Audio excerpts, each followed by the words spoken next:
Ventajas y desventajas de MongoDB. El comparar MongoDB a otros tipos de bases de datos nos resulta muy útil para entender sus fortalezas y debilidades. Vamos a revisar algunas de las opciones de su diseño arquitectónico y cómo afectan a las interacciones de bases de datos. Libre esquema. Mongo no tiene ningún esquema predefinido. Debido a esto, es posible cambiar la estructura de datos sin volver a crear la base de datos. Usted puede almacenar distintos tipos de datos en la misma colección, tales como las páginas wiki y páginas de blog. Sin agregar campos de datos existentes, funciona de manera limpia y natural. Algunas de sus ventajas.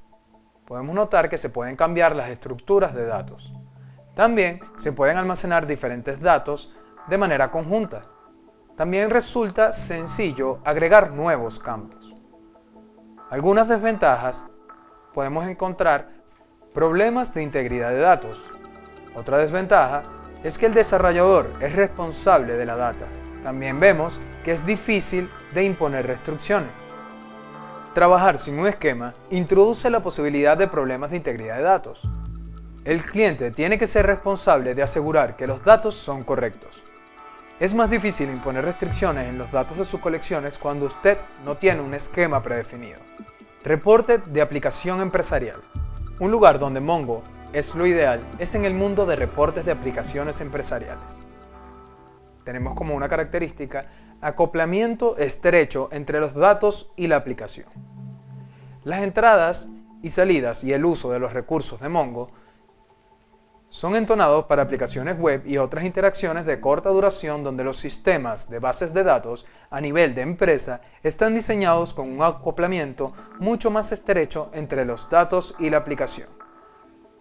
Podemos ver características como interacción de larga duración, requerimientos de reportes complejos.